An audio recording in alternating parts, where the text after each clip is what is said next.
O Senhor restaurou a sorte de Sião, ficamos como quem sonha.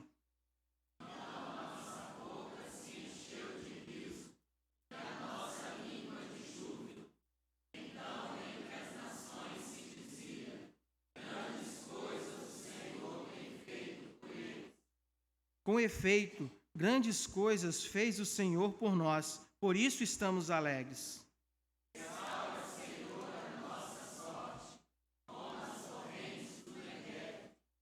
Os que com lágrimas semeiam, com júbilo ceifarão.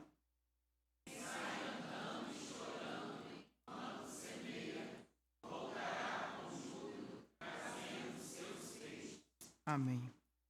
Nosso irmão Juan já orou por nós e o nosso desejo é que realmente, como eu disse no início, o Espírito Santo habilite cada um de nós. Não é o que nós falamos, não é o que nós achamos. É aquilo que o Espírito Santo nos traz ao nosso coração. É aquilo que o Espírito Santo nos revela. Então, que o Espírito Santo do Senhor traga à mente o coração dos queridos, o que Ele preparou para cada um nessa noite. Queridos, a minha vida, a sua vida, a nossa família, a nossa igreja, ela está precisando de uma restauração. Se nós observarmos a palavra de Deus, se nós olharmos as Sagradas Escrituras e fizermos uma avaliação, se a gente parar um tempinho para poder fazer uma observação, uma autoavaliação de como nós estamos vivendo, nós vamos perceber claramente que nós não estamos sendo tudo aquilo que nós deveríamos ser, como diz as Sagradas Escrituras. Está faltando algo. Está faltando, de repente, um poder espiritual. Está faltando unção do Espírito. Está faltando fome de Deus. Está faltando paixão pelas almas perdidas. Está faltando piedade pelo próximo. Está faltando algo. Por acaso, os irmãos podem acrescentar o que mais está faltando? O que mais pode estar faltando, o que está precisando ser restaurado? Queridos, nós precisamos de uma restauração. Por isso, nessa noite, eu gostaria de tratar com os irmãos sobre o tema É tempo de buscar restauração. A narração do Salmo 126, ele fala sobre restauração e ela descreve 3 períodos na vida do povo de Israel. E eu vou estar usando aqui esses 3 períodos que foram pontuados pelo reverendo Hernandes Dias Lopes, quando ele estava falando sobre esse texto do Salmo 126. Ele fez 3 pontuações de períodos diferentes que o povo de Israel estava vivendo quando foi escrito esse salmo. Esse salmo que é um salmo de romagem, um salmo que ele era citado pelo povo de Israel toda vez que ele passava pela peregrinação, quando eles iam até o templo. Esse era um dos salmos que o povo ia cantando e recitando até chegar ao templo. E eles vinham trazendo à memória tempos passados, situação presente e angústias do futuro. No versículo 1 ao 3, nós vemos a citação do passado. Temos uma história de salvação para contar. O povo de Israel tinha um passado glorioso para poder agradecer a Deus por tudo aquilo que Deus tinha feito com o povo. Quando nós vamos ao verso 4, nós vemos o povo clamando pelo presente. Temos um desafio presente a enfrentar, um presente com aflições, mas a confiança do Senhor também estava presente em meio às aflições. No versos 5 e 6, nós temos um investimento no futuro a ser feito. Temos um investimento para ser feito no futuro e um futuro de investimento e promessas. O mesmo Deus que agiu no passado é o Deus que age no presente. O mesmo Deus que restaurou o passado é o Deus que pode restaurar o nosso presente. O mesmo Deus que tirou o povo do cativeiro é o Deus que pode tirar das amarras que nos prende às coisas dessa terra. O mesmo Deus que libertou o povo é o mesmo Deus que pode mudar a nossa sorte. Observando o texto e fazendo um paralelo com a história do povo de Israel, nós podemos destacar alguns pontos importantes que precisam ser levados em conta para aqueles que querem realmente uma restauração de vida. Aqueles que entendem que está faltando algo ou que algo está defeituoso que precisa ser restaurado. Aqueles, sinceramente, eu só conheço presencialmente aqueles que, como nosso irmão Juan, gostam de um carro mais antigo, levam, o poçante para uma lanternagem e vamos deixar o bichinho tinindo. Vamos fazer uma restauração. Vamos buscar as peças originais. Vamos deixar como saiu de fábrica. De repente, queridos, nessa noite nós precisamos sair daqui como saímos de fábrica. Estamos novamente dentro da fábrica. O maior montador e o reformador está presente. Ele está pronto a fazer a restauração que nós precisamos fazer. E olhando para esse texto, nós precisamos entender que tudo que Deus fez ontem deve nos inspirar a buscá-lo mais intensamente hoje. Quando nós olhamos para a Bíblia, queridos, isso acaba virando uma retórica, que eu sempre falo a mesma coisa quando falo referente a isso. Nós devemos pegar a Bíblia, queridos, e nos surpreendermos, e nos maravilharmos, e nos sentirmos motivados a servir a um Deus que fez tantas coisas aqui. Vocês já viram quantas páginas, quantos versículos, quantas histórias, quantos relatos, quantos acontecimentos tem registrado na Bíblia, em que Deus, no seu agir na vida do seu povo, fez coisas grandiosas? Esse Deus que fez as mesmas coisas no passado, Ele pode fazer agora no presente. E nós devemos olhar isso, e isso deve nos inspirar a buscar esse Deus incessantemente, com todas as nossas forças, com tudo que nós temos. Nós somos uma igreja histórica, mas nós não podemos viver apenas do passado. Nós não moramos no passado. Diz um ditado popular, quem vive de passado é museu. Nós não somos museu. O nosso Deus fez e faz maravilhas. Não temos como viver apenas das lembranças. O agir de Deus, ele é contemporâneo. O agir de Deus, ele é imediato, ele é presente, ele está aqui agora. Ele está agindo no nosso meio, ele agiu durante o nosso dia. Ou você acha que o fato de você ter passado o dia todinho em segurança, talvez no aconchego do seu lar ou no trabalho, e estar aqui presente nessa noite, não foi o agir de Deus na sua vida? Deus, que agiu no passado, ele age no presente. E o agir de Deus é maior do que as nossas expectativas. Quando nós vemos o versículo 1, quando o Senhor restaurou a sorte de Sião, ficamos como quem sonha. Ou seja, é inesperado. Às vezes nós sonhamos com muitas coisas e queremos esperar que ela se torne realidade, e às vezes não é possível se tornar realidade. Mas Deus, ele pode todas as coisas porque ele supera as nossas expectativas. O que o salmista cita aqui é isso, que todas as expectativas deles foram superadas. Porque o povo, no período desse salmo, dessa romagem, eles estão se referindo à sorte restaurada, quando o Senhor restaurou a sorte de Sião, está falando do tempo de cativeiro. O povo, ele tinha perdido a liberdade, o povo tinha perdido a sua pátria, o povo tinha perdido o templo, o povo tinha perdido a sua família, o seu lugar de culto. Agora, o que o povo tem? Só tem o cerco, a escravidão, só tem a Babilônia, só tem a espada. Fica mais claro, queridos, se os irmãos acompanharem comigo a leitura do verso 1, do capítulo 137 de Salmos. Quando o povo estava preso no cativeiro da Babilônia, às margens do rio da Babilônia, nós assentávamos e chorávamos, e lembrando-nos de Sião. O povo, queridos, estava entregue. O povo, ele estava desolado. O povo, ele estava entregue a crises. E que crises eram essas? Observando o versículo 1 do Salmo 137, a gente pode observar que há uma crise de desinstalação. Às margens do rio da Babilônia, o povo, ele foi arrancado do seu lar. Os seus vínculos foram quebrados. eles perderam seus bens, eles perderam suas famílias, eles estão aonde não gostariam de estar. A crise da apatia coletiva. Nós assentávamos. A apatia, ela é um desânimo crônico. É a morte da esperança. É apostar que a crise é algo imutável, é algo que não vai mudar. Vai ser daquele jeito para todo sempre e acabou.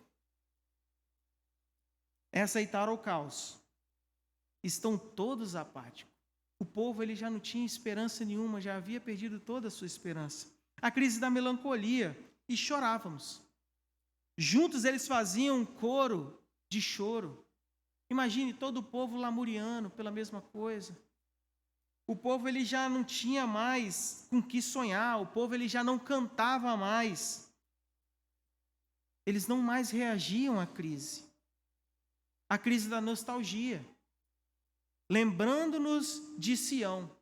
Eles estão amargos com o presente. Eles já não estão satisfeitos. Eles não têm um motivo para sorrir. Eles não têm mais um motivo para cantar. Eles largaram todo o presente para viver do passado e lamuriar o passado. Eles só cantavam cânticos de Sião em Sião. Ou seja, nós estamos na Babilônia, nós não temos mais motivos para cantar. Eles simplesmente abandonaram seus cantos, não adoravam mais a Deus.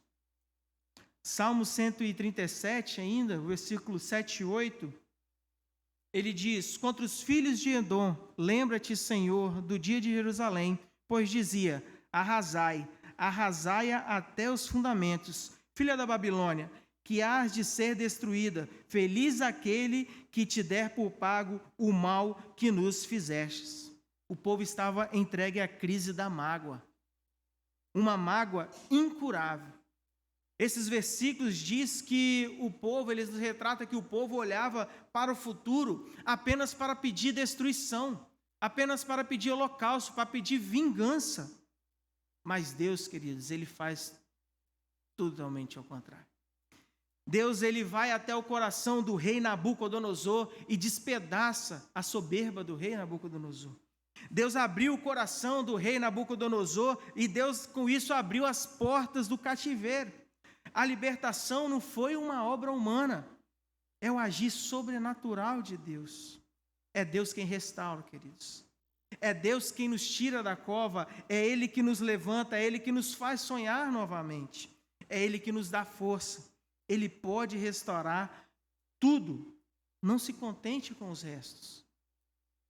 Porque se nós reconhecemos que precisamos de restauração, se está incompleto, é porque você está simplesmente com o que sobrou do que você era. E você conviver com isso, e você falar que está bom, do jeito que está legal, está dando para viver, estou sobrevivendo, é se contentar com os restos. O agir de Deus é soberano e causa efeitos maravilhosos na vida do homem. Ao analisarmos o versículo 2 e 3, é possível a gente destacar e perceber alguns efeitos do agir de Deus na vida do homem.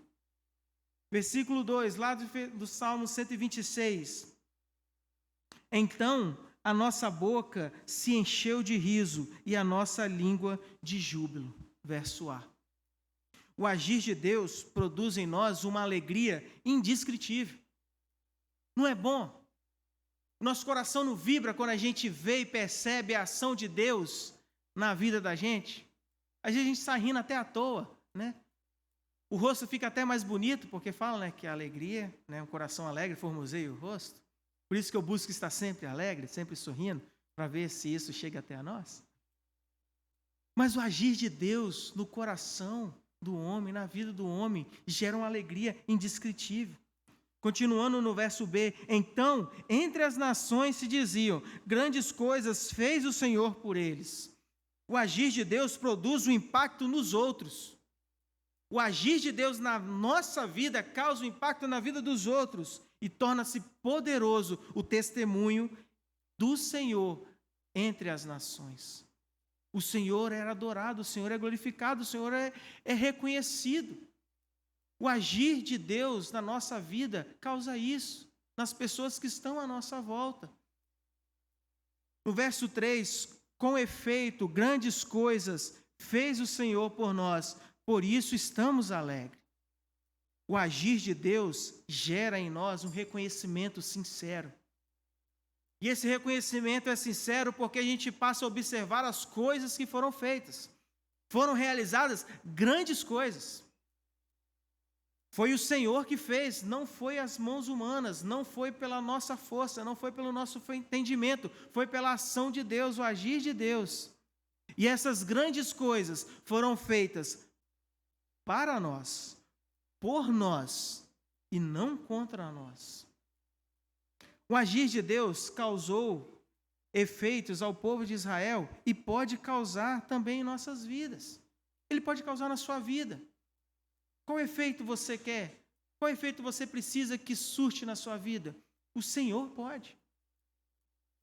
O Senhor pode fazer isso por você. As circunstâncias, as coisas do mundo, o mal que nos assola, as perseguições, a tristeza, a assolação, pode dizer, você não tem jeito, você está derrotado, mas o Espírito Santo de Deus diz, filho, eu posso agir na sua vida. Agindo Deus, quem impedirá? Já dizia o profeta Isaías no capítulo 43, versículo 13. Os lugares secos podem se tornar fontes abundantes de vida. Da mesma forma que nós devemos olhar as coisas que o Senhor fez ontem e nos motivar e nos inspirar a buscá-lo com mais intensidade hoje, nós precisamos ter a certeza no nosso coração que o local, por mais árido que ele seja, ele pode se tornar uma fonte abundante de vida amanhã.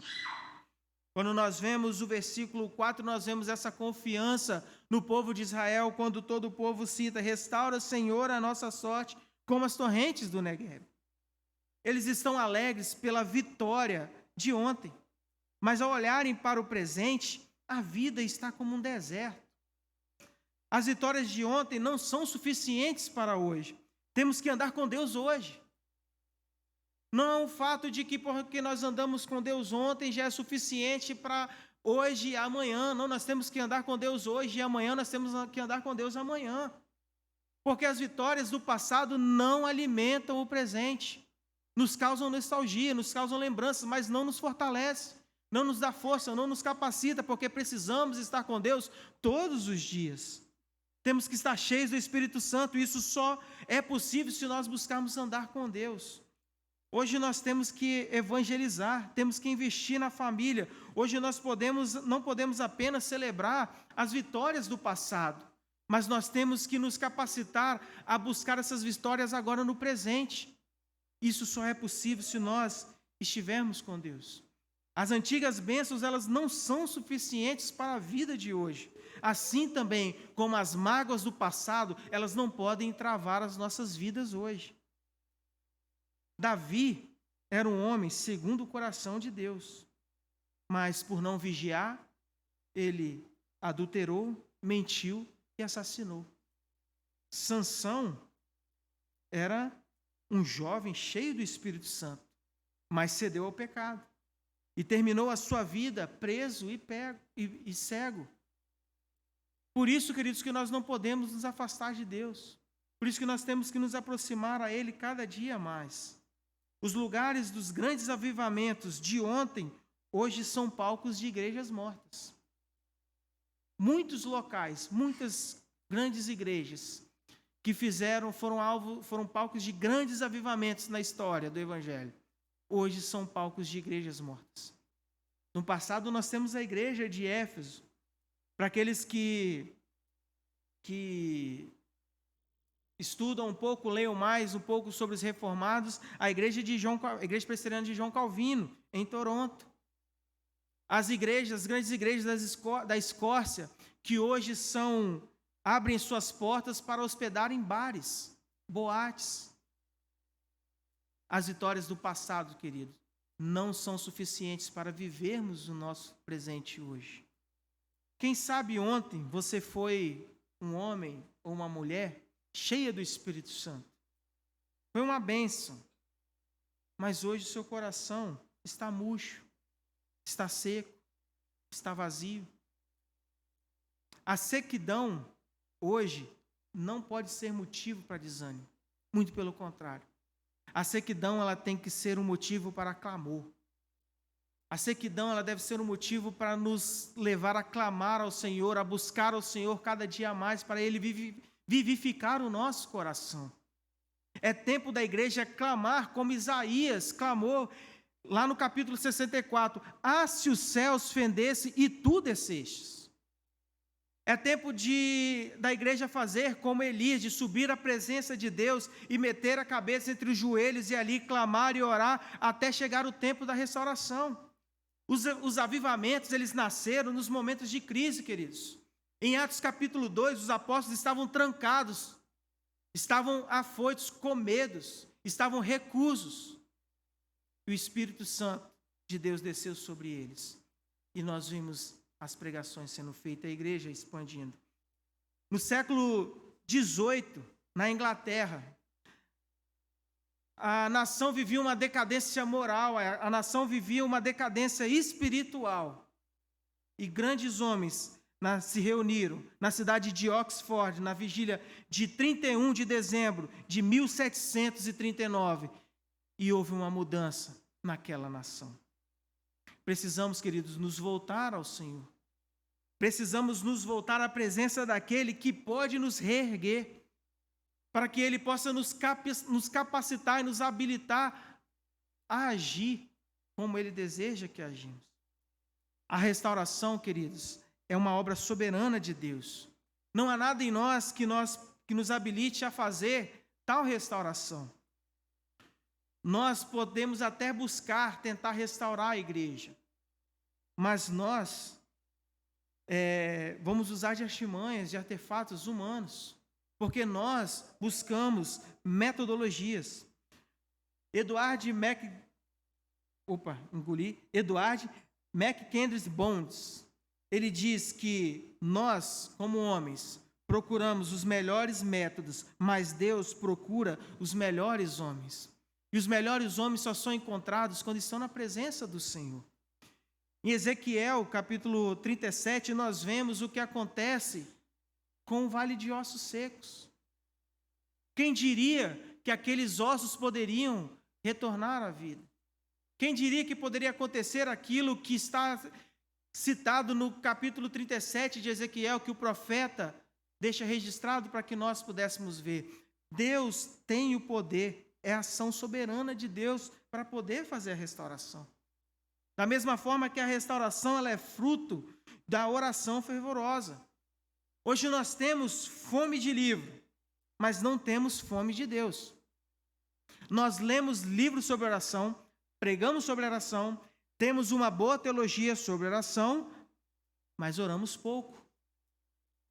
As tias que estão presentes da sala das crianças, elas já inculcam na cabeça da criança, desde pequena, cantando uma velha musiquinha, que eu gosto de citar sempre, né? Leia a Bíblia e faça oração, faça oração, faça oração. Leia a Bíblia e faça oração, se quiser crescer. E aí a gente cresce, mas esquece que precisa fazer a oração. Nós sabemos, queridos, nós sabemos, e aí, me perdoem a referência, mas eu também me incluo nela. Nós somos um povo ignorante. Nós somos um povo ignorante. Porque falamos que a resposta para a pergunta, a chave para a solução dos nossos problemas é a oração. Mas nós não oramos.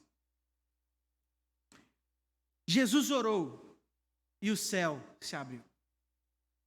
A igreja orou e o Espírito Santo foi derramado. Spurgeon, príncipe dos pregadores, ele disse que o segredo do seu ministério era a igreja em oração. A igreja da Coreia, a igreja presbiteriana da Coreia do Sul, uma das igrejas que mais cresce,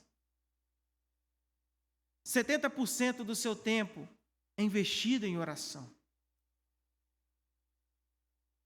Pastor Paul Wong Chon, acho que é assim que se pronuncia, Paul Wong Chon, pastor da igreja presbiteriana da Coreia do Sul, há um relato dele que ele recusou a ligação do presidente da Coreia. Certa vez o pastor estava no seu gabinete orando e a secretária do presidente da Coreia ligou para a secretária do pastor Chon e disse: eu gostaria de falar com o pastor Chon, quem vai falar com ele vai ser o presidente. Olha, querida, a senhora vai me desculpar, mas infelizmente o pastor Chon não pode atendê-lo agora. Minha senhora, eu vou repetir novamente.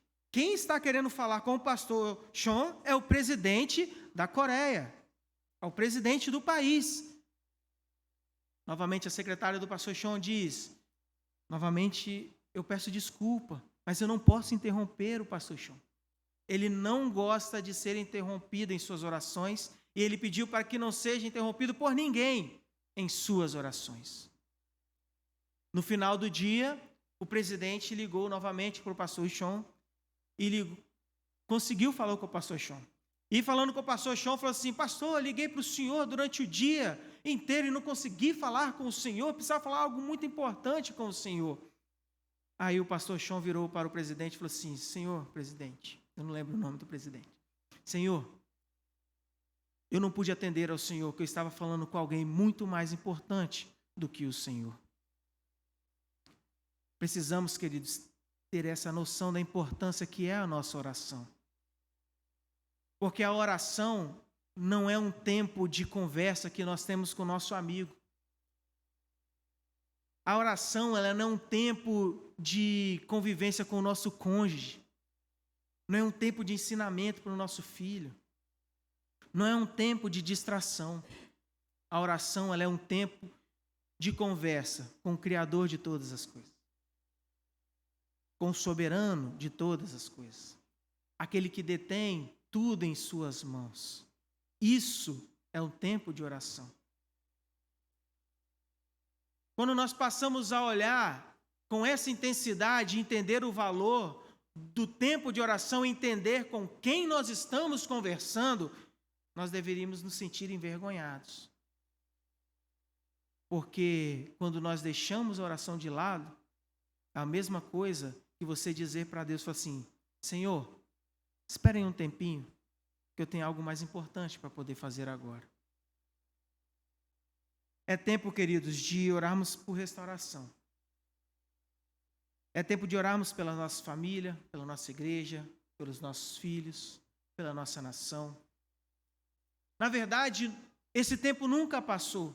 Porque quando nós falamos é tempo, parece que já acabou e tem que retornar. Mas o tempo de oração ele tinha que ser constante. Imagine a sua vida com 70% do tempo em oração, como os irmãos da Igreja da Coreia empregam. A Igreja Presbiteriana de Nova Brasília empregando 50% do seu tempo de culto em oração. O que poderia acontecer no bairro de Nova Brasília, no município de Cariacica, no estado do Espírito Santo, de influência na nossa nação? Ao que dizer, por que não dizer, a nível mundial, tendo que nós temos missionários na França, na Mongólia, na Guiné-Bissau. Restauração, queridos, é um milagre de Deus. O Negueb é o maior deserto da Judéia. Esse deserto ele fica 11 meses seco. Mas em um mês no ano, que é o mês das chuvas, as águas elas correm das montanhas, formando assim vários ares de águas correntes e fluentes, que vão abrindo as areias do deserto e ali trazendo vida àquela terra que estava morta. Deus fez com que a vara seca de Arão florescesse. Deus ele pode fazer o seu deserto se tornar em fonte. O profeta Ezequiel ele teve a visão das águas que saíam por debaixo do limiar do templo E ao sair e ao medir essas águas por onde o rio passava, essas águas elas começavam dando nos tornozelos, depois elas foram dando aos joelhos, depois elas foram dando aos lombos, até que chegou a um ponto em que não podia se medir mais, que o rio ele era tão intenso que só podia se atravessar a nado. Isaías, capítulo 44, versículo 3 e 5 diz: porque derramarei água sobre o sedento de torrentes, sobre a terra seca derramarei o meu espírito sobre a tua posteridade e a minha bênção. Sobre os teus descendentes brotarão como erva, como salgueiros junto às correntes das águas. Um dirá: eu sou do Senhor. Outro se chamará por nome de Jacó, e outro ainda escreverá em próprias mãos: eu sou do Senhor. E por sobrenome tomará o nome de Israel. Deus pode fazer rios do Espírito Santo brotar no deserto de nossa vida. O agir de Deus é soberano. A restauração é poder soberano de Deus. A restauração é fruto milagroso de Deus. A semeadura com lágrimas é a pronúncia de uma colheita abundante. Da mesma forma que nós devemos olhar para o passado e ver o agir de Deus e nos sentir inspirados a buscar com intensidade hoje, de saber que Deus pode transformar o mais seco coração em abundantes rios afluentes de vida, é o mesmo Deus que nos dá a certeza que a semeadura com lágrimas é pronúncio de uma colheita abundante. A semeadura, queridos, ela é dinâmica. A semeadura, ela exige sair, ela exige andar e, por muitas vezes, chorar. A semeadura, ela se dá por meio da pregação. Jesus já havia dito aos seus discípulos que os campos estavam brancos para a colheita. Registra João no capítulo 4, versículo 35. A seara é grande, são poucos os trabalhadores, registrou Lucas, capítulo 10, versículo 2. Paulo instruiu o jovem Timóteo: pregue a palavra, quer seja oportuna ou não. Registrado em 2 Timóteo 4, 12. Jesus ordenou aos seus discípulos: fazei discípulos de todas as nações, registrou Mateus, versículo 28, 19. Essa palavra de Paulo a Timóteo e a de Jesus a seus discípulos, elas se estendem a nós no dia de hoje. Porque o mesmo Deus que agiu no passado, Ele age no presente e agirá no futuro. Por isso que as palavras ditas aos discípulos e a palavra dita ao jovem Timóteo, ela se estende a nós. Por isso eu digo nessa noite: pregue a palavra, fazei discípulo. Pregar a palavra, queridos, não se dá apenas através da exposição. Às vezes ficamos encrunhados em nossa mente que pregar a palavra é abrir a palavra, a Bíblia, e vir em cima de um púlpito e ler um texto e aplicar o texto, expor o texto e aplicar o texto. Isso é pregar a palavra, sim. Mas também nós devemos pregar a palavra através de nossas vidas, através de nossas ações. Afinal de contas, o agir de Deus em nossas vidas fará com que as pessoas reconheçam o agir de Deus em nós. E elas só verão esse agir de Deus em nós se nós agirmos como Deus apraz que agimos. Precisamos, ó Deus, pegar a palavra de Deus através de nossas vidas. O tempo da semeadura, às vezes, é um pouco árduo, porque é trabalhoso. Aqueles que já viveram no interior ou que têm conhecimento da terra, sabe como é difícil o tempo da semeadura. Porque você precisa ir lá e trabalhar o terreno, é trabalhoso, você tem que preparar o terreno, você precisa limpar o terreno, tirar as ervas daninhas, tirar os pedregulhos, aplicar talvez um calcário ou alguma outra coisa. É preciso arar a terra para que ela possa receber a semente. Você tem que revirar toda a terra para que ela esteja ali fofa e macia, para quando a semente bater ali, ela penetrar na terra. Em muitos momentos, queridos, nós vamos estar regando o solo com as nossas lágrimas. E muitas vezes será necessário fazermos isso. Porque o Evangelho de Jesus foi com lágrimas. O Evangelho de Paulo foi através de lágrimas. O Evangelho de Jim Elliot foi através de lágrimas. Jim Elliot, um jovem missionário que foi pregar às tribos indígenas. Uma tribo que era totalmente selvagem, antissocial. E um relato interessante de Jim Elliot, quando ele estava se preparando para a viagem, é de seu filho, quando viu ele guardando a sua arma, e o seu filho questiona, fala assim: papai, o senhor não vai levar a sua arma? Ele falou assim: não vou levar a minha arma. Mas e se eles te atacarem? Eles podem te matar. Jim Elliot vira para o seu filho e disse: se eles me atacarem e eu morrer, eu estou preparado para morrer. Mas se eu revidar e matar algum deles, eles não estão prontos para morrer. Jim Elliot morreu ao chegar na tribo, ao ser recepcionado pelos indígenas. Ele e toda a sua equipe foram assassinados pela tribo de índios. Anos depois, Elizabeth Elliot, junto com seu filho, voltaram àquela tribo. E elas puderam evangelizar. E o filho de Jim Elliot evangelizou o índio que matou o seu pai. Aquela tribo tinha uma lei de que se um parente fosse morto, o descendente daquele que foi morto poderia cobrar o sangue de quem matou. E o filho de Jim Elliot mostrou que o amor superabunda. Imagino quantas lágrimas que Elizabeth Elliot e o seu filho derramaram pela vida de Jim Elliot.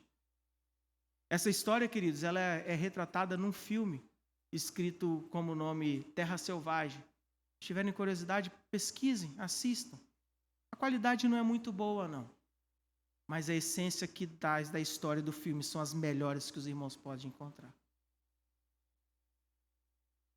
Versículo 6 diz que quem sai andando e chorando enquanto semeia, voltará com júbilo, trazendo os seus feixes.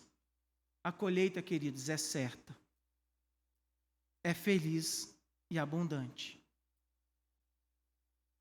Eu não sei, queridos, o que precisa ser restaurado na sua vida. De repente, pode ser algo simples, mas precisa ser restaurado. É seu ministério? É sua vida com Deus? É um relacionamento com o seu cônjuge? É um relacionamento com o irmão da igreja? É um relacionamento com a situação atual que atravessamos? Você não está em paz com você mesmo? Seu coração está triste? Seu coração está atormentado, atribulado? Deus pode restaurar.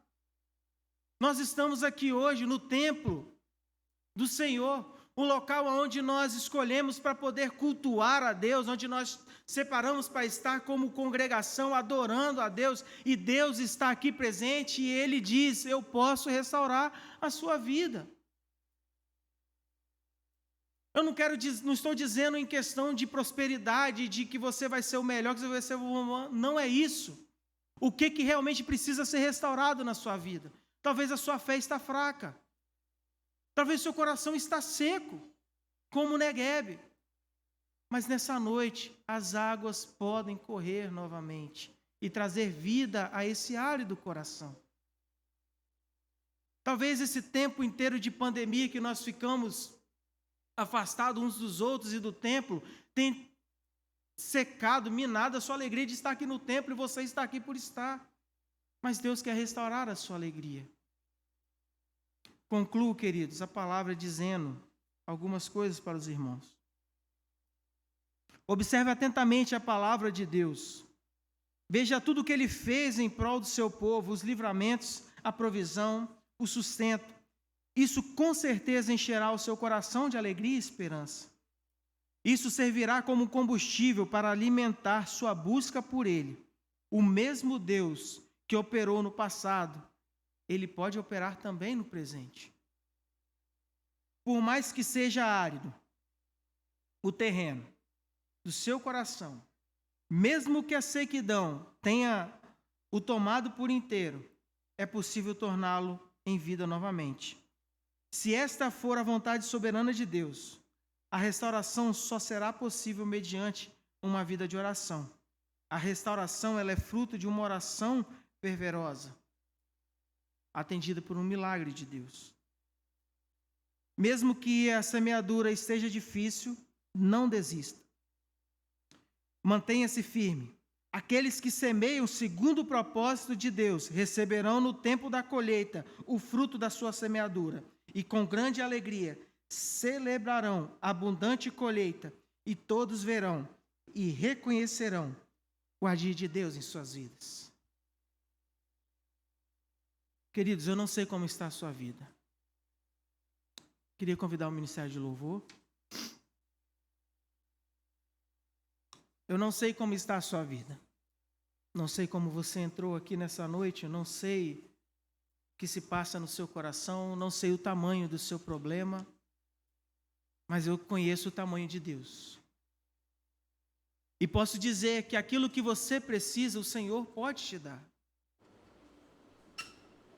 Esse Salmo 126, ele se tornou presente nos meus dias a partir da restauração.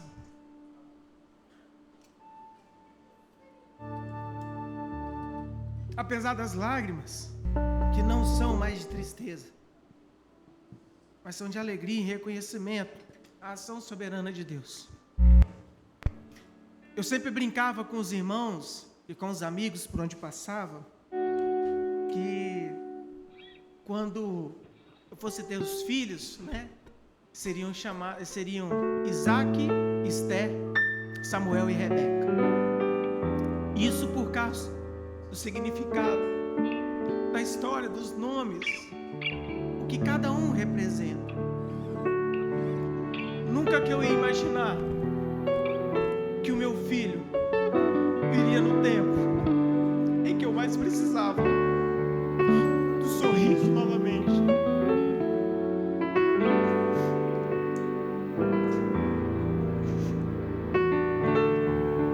E hoje poder compartilhar isso com os irmãos, esse salmo, falar do agir soberano de Deus, de como Deus pode restaurar a nossa vida nesse tempo, se torna mais importante ainda.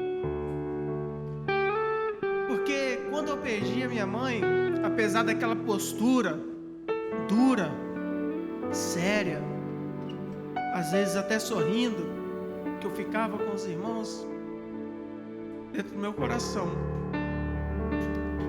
havia um vazio muito grande.